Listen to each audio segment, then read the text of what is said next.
नमस्कार, मैं हूं आपके साथ हिमानी नैथानी। लश्कर-ए-तैयबा के अमेरिकी आतंकी डेविड हेडली ने अपनी गवाही के तीसरे दिन मुंबई की अदालत में बयान दिया है कि मुंब्रा की रहने वाली लड़की इशरत जहां आतंकी संगठन लश्कर-ए-तैयबा की फिदायीन थी। इशरत अहमदाबाद में पुलिस मुठभेड़ में मारी गई थी। हेडली ने कहा कि इशरत लश्कर की सुसाइड स्क्वाड की सदस्य थी।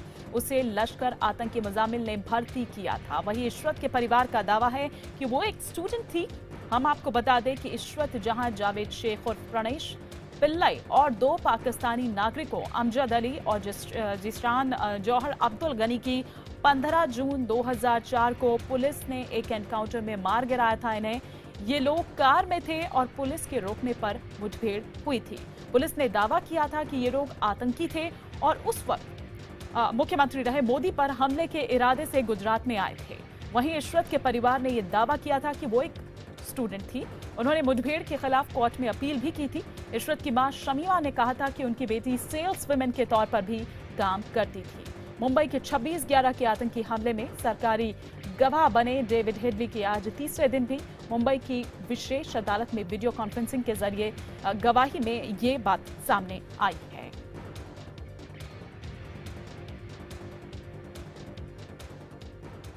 लेकिन आपको बता दें कि इशरत जहां का नाम आते ही अब मामला गर्मा गया है। बीजेपी का कहना है कि जो लोग इशरत जहां को शहीद बता रहे थे, उनकी आंख अब खुल गई होंगी। देखिए, जो लोग इशरत जहां के नाम पर सियासत कर रहे थे और उसको शहीद बता रहे थे, उनको आज उनका आंख खुल गया होगा।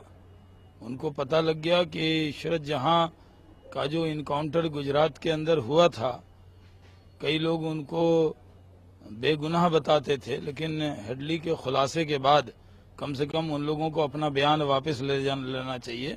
कई लोग तो उसको बिहार की बेटी बता रहे थे, लेकिन हेडली ने साफ तौर पे आज जो खुलासा किया है, उसके बाद उन नेताओं को अपना बयान जरूर वापस ले लेना चाहिए। और इसी पर हम और विस्तार से यहाँ पर बातचीत करते हैं। इस पूरे मामले को समझने की कोशिश करते हैं। न्यूज रूम से जुड़ चुके हैं हमारे सहयोगी नीतीश कुमार। नीतीश, रोज हम देख रहे हैं कि नए नए खुलासे जो हेडली है वो कर रहा है अपनी इस गवाही के दौरान, लेकिन क्या हम पहली बार इसे देखें? कैसे देख रहे हैं आप इसको? क्या पहले इस तरह की बात नहीं कर चुका है हेडली? जी बिल्कुल, देखिए, जब 2010 में 3 जून 2010 से लेकर 9 जून 2010 तक एनआईए की टीम जब अमेरिका गई थी, वहां भी हेडली ने पूछताछ में बताया था। ये हमारे पास वो लेटर है जो एनआईए का वो लेटर है जिसमें हेडली ने स्वीकार किया था कि जो इशरत जहां है वो एलएटी की यानी लश्कर-ए-तैयबा की फिदायीन सुसाइड बॉम्बर थी। और आईबी ने भी इसके पहले, एनआईए के इस खुलासे के पहले आईबी भी ये कह चुकी थी कि इशरत जहां एक फिदायीन सुसाइड बॉम्बर थी, और आज तक किसी ने ये इस बात से इनकार नहीं किया कि एक फिदायीन थी इशरत जहां। हालांकि ये जो इनकाउंटर का फर्जी होना और इशरत जहां का सुसाइड बॉम्बर होना, ये दोनों बिल्कुल अलग अलग चीज है। किस मैनर में कुछ लोग ये कहते हैं कि इशरत जहां को उठा के उसके बाद फिर इनकाउंटर किया गया, लेकिन आज तक किसी ने इस बात से इनकार नहीं किया। उस वक्त एक गृह मंत्री पी चिदम्बरम थे, उन्होंने इस बात को माना था कि इशरत जहां जो एक फिदायीन थी वो एक सुसाइड बॉम्बर थी। तो इस पर जो है सीबीआई और आईबी के बीच जो है विवाद भी चला काफी दिनों तक, और सीबीआई ने इस पूरे इनकाउंटर को फर्जी बताया था। यहां यह समझना दोबारा जरूरी है कि इशरत जहां का एक फिदायीन होना और इनकाउंटर का फर्जी होना दोनों दो अलग अलग चीजें हैं। लेकिन किसी ने भी इस बात से इनकार नहीं किया कि इशरत जहां एक फिदायीन सुसाइड बॉम्बर थी। और इसी सिलसिले में आज हेडली ने भी जो किया, वो जो पहले जो जांच की गई थी एनआईए के जरिए या फिर आईबी के द्वारा, ये दोनों चीजों को पुख्ता करता है हेडली का ये कन्फेशन। बिल्कुल नीतीश, जो आप बात उठा रहे हैं उस पर मैं आऊंगी आपके पास। जो अलग अलग बात जो आप यहाँ पर कह रहे हैं और आईबी और सीबीआई के बीच जो विवाद हुआ था उस पर भी मैं विस्तार से आपसे बात करूंगी, लेकिन और क्या कुछ ऐसी जानकारी मिल पा रही है? हमारे सहयोगी विवेक गुप्ता भी मुंबई से हमारे साथ जुड़ गए हैं। मुंबई के सेशन कोर्ट के बाहर इस वक्त विवेक हैं। विवेक, क्या और अपडेट्स आपके पास इस वक्त तक पहुंचती जा रही है? क्योंकि वो जो तमाम बातें कह रहा है, लेकिन इशरत जहां का नाम यहाँ पर आने से और वो मामला दोबारा से यहाँ पर उठाने से गर्मा गई है और चीजें।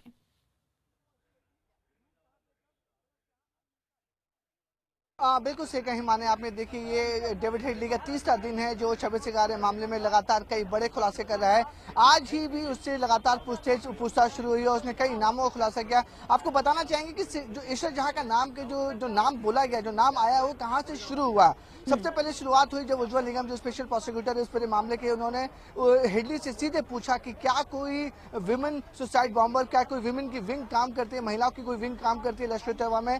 तो इसके जवाब था डेविड हेडली का कि उसे आइडिया नहीं है, लेकिन कोई ना कोई महिला विंग जरूर काम करती है। फिर उज्जवल निगम पीपी ने साफ तौर कहा कि क्या अबू अमजान करके कोई नाम है जो इस विंग को लीड करता है। तब हेडली ने रुक के बोला कि अबू अमजान लीड नहीं करता है, बल्कि उनकी माँ इस पूरे विंग को लीड करती है। फिर उज्जवल निगम ने बोला कि क्या हिंदुस्तान में कोई सुसाइड बॉम्बर एलईटी के लिए काम करती थी या फिर काम करती है। तो इस पर हेडली का साफ तौर बोलना है कि एक हिंदुस्तानी एलईटी को वो जानता था, लेकिन नाम उसे याद नहीं आ रहा है। उसके बाद हेडली ने खुद आगे बढ़कर कहा कि जो एलईटी के लिए जो महिला थी उसका एनकाउंटर इंडिया में हो गया था, लेकिन उसका नाम याद नहीं आ रहा है। उसके बाद उज्जवल निगम ने हेडली के सामने 3 ऑप्शन रखे, यानी कि 3 नाम रखे और उससे कहा कि अगर आपको थोड़ा सा याद है तो 3 नामों में से एक पहचानिए कि उसका नाम क्या था। तो सबसे पहले उज्जवल निगम ने पहला नाम रखा था नूर जहां, दूसरा नाम इशरत जहां और तीसरा मुमताज। तो उसके बाद तीनों नामों के देने के बाद हेडली ने साफ तौर पर कहा कि जो दूसरा नाम है इशरत जहां, वो एलईटी के लिए काम करती थी, एक सुसाइड बॉम्बर थी।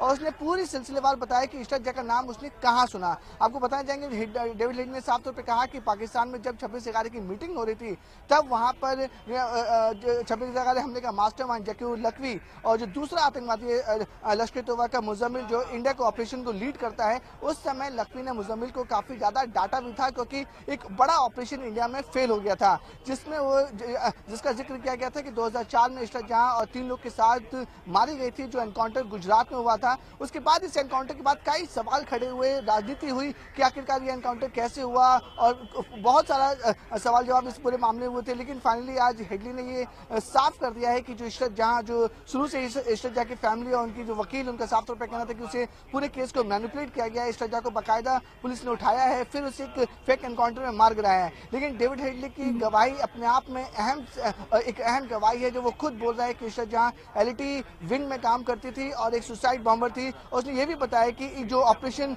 गुजरात पुलिस ने किया था 2004 में, जिसमें 4 लोग का एनकाउंटर हुआ, जिसमें इशरत जहां भी शामिल थी, उनको जिम्मेदारी दी गई थी अक्षरधाम टेम्पल पर अटैक करना और इंडियन के बीजेपी के बड़े लीडर को जान से मारने का। हिमानी, बिल्कुल विवेक, आप हमारे साथ बने रहिए। हालांकि 2004 की हम जिस तरह से बात करें तो लश्कर ने अपनी वेबसाइट पर इस बात को कबूल किया था और लिखा था उस वक्त कि हाँ, इशरत जो है वो हमारे लिए काम करती थी। लेकिन हमारे एक और सहयोगी नीतीश कुमार हमारे साथ लगातार बने हुए हैं न्यूज रूम से। नीतीश, मैं उसी बात पर वापस लौटूंगी जो बात आप यहाँ पर कर रहे थे और जिस विवाद की लगातार आप अपनी बात में कह रहे थे। आईबी और सीबीआई के बीच के इस विवाद की काफी ज्यादा विवाद उस वक्त हुआ था। क्या था वो पूरा विवाद? हम चाहेंगे हमारे दर्शकों की सहूलियत के लिए आप उसे बताएं एक बार। देखिए हिमानी, पहले तो ये समझना बहुत जरूरी है कि ये फर्जी इनकाउंटर था। सीबीआई ने ये कहा कि ये फर्जी इनकाउंटर था, हालांकि आईबी का ये कहना था कि ये फर्जी इनकाउंटर नहीं था और इशरत जहां एलईटी की सुसाइड बॉम्बर थी और उसका इनकाउंटर हुआ था। यहां ये बात मैं दोबारा रिपीट करता हूं कि यहां ये समझना जरूरी है कि फर्जी इनकाउंटर और इशरत जहां के सुसाइड बॉम्बर होने में क्या डिफरेंस है। सीबीआई का ये कहना था कि इशरत जहां को उठा के, इन 4 लोगों का इनकाउंटर ऑन द स्पॉट नहीं हुआ है, इन्हें उठा के उसके किसी जगह ले जाके इनका जो है इनकाउंटर किया गया, तो इसको सीबीआई ने फर्जी माना था। जबकि हालांकि सीबीआई ने भी इस बात से इनकार नहीं किया था कि इशरत जहां जो है वो फीमेल सुसाइड बॉम्बर नहीं थी। तरीके के जो विवाद था वो इनकाउंटर के तरीके पर था कि ऑन द स्पॉट इनकाउंटर नहीं हुआ, इनको कहीं ले जाके उठाया गया, उसके बाद कहीं ले जाकर इनकाउंटर कर दिया गया, तो ये विवाद था। इसमें राजेंद्र कुमार थे आईबी के स्पेशल डायरेक्टर, जिनके मातहत जो है ये पूरे ऑपरेशन को अंजाम दिया गया था। आईबी का जो इनपुट था उन पर सीबीआई ने एफआईआर दर्ज की थी और उनके खिलाफ जो उनकी गिरफ्तारी की मांग की थी। हालांकि गृह मंत्रालय से उनको इजाजत नहीं मिली सीबीआई को उनको अरेस्ट करने की, जिसके बाद फिर कोर्ट में भी सीबीआई ने अप्रोच किया था और कहा था कि राजेंद्र कुमार की गिरफ्तारी की जाए, लेकिन फिर ये मामला जो है ठंडे बस्ते में पड़ गया। फाइनली राजेंद्र कुमार रिटायर कर गए।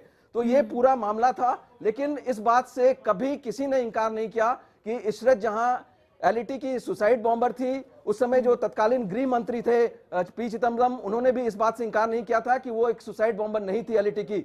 उसे मुजम्बिल ने रिक्रूट किया था भारत में जो है फिदाइन हमले को। ये पूरा मामला 15 जून 2004 की सुबह का है, जब 4 लोगों का गुजरात में इनकाउंटर किया गया था और इससे जो रिलेटेड जो चीजें हैं वो पहले भी आ चुकी हैं। हालांकि हेडली के कन्फेशन के बाद ये पूरी तरह से पुख्ता हो गया है कि जो इशरत जहां वो एक फीमेल सुसाइड बॉम्बर थी, एनआईए की टीम भी जब अमेरिका गई थी 2010 में, वहां भी इन्वेस्टिगेट किया था।